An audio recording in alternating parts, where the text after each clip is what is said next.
I was always challenging in terms of like, I wasn't willing to just like listen to someone tell me what to do and just say that. I wanted to know why. If there wasn't a reasonable explanation, well then I was going to do what I wanted to do.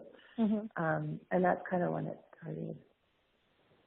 And do you remember, I mean, you don't have to have an exact age, I know you said, kind of junior high was when this band incident happened, but do you remember when it kind of started? Was it around that time or was it earlier? I think it was a little earlier because I was always like that as a kid. And I remember one time in particular, I used to wear glasses. I got pretty bad that I had to go, my dad had to take me to go get my glasses like readjusted because they're all crooked. And they were like, what happened to you? And I didn't say anything, obviously, but I didn't ever want to say anything. I didn't ever want to say anything. I did one time say something in school.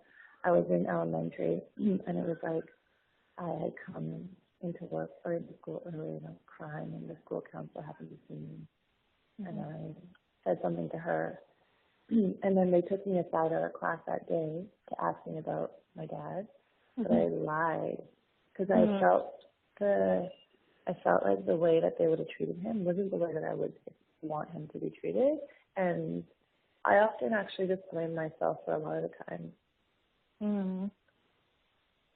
How did you blame yourself?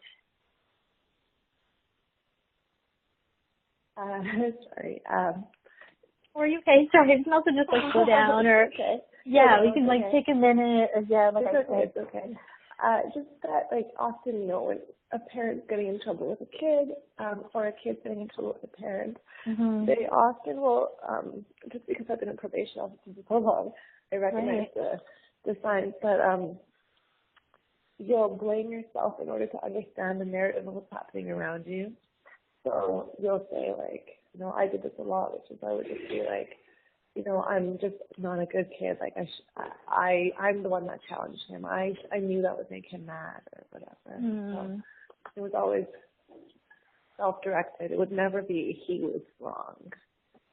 Right. So when that, that time in elementary school, when you talked to your school counselor, you didn't say anything about your father in particular. You just kind of talked to him or her. I think when I first came in, I was like crying and I said, I got in trouble for my dad, and he made me stand in the corner with my arms up or something. And then they like brought me to the school counselor and tried to talk to me about it, and I realized what was happening.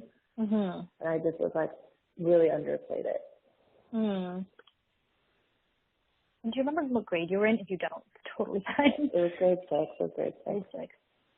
Yeah.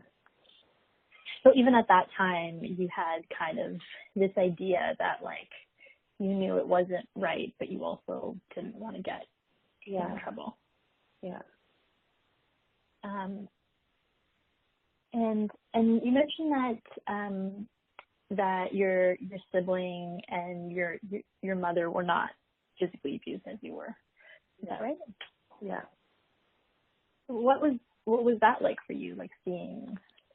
I don't think at the time I ever questioned it because I never really thought about it.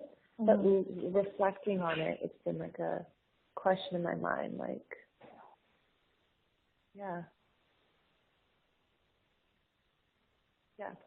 So just like reflecting on it, you think back, like, not that you want them to get hurt, but just like, what was it about me?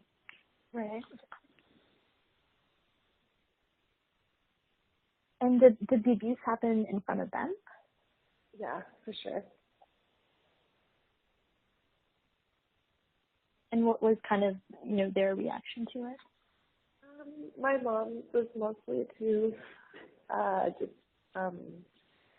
stay quiet and just like ignore it and move on.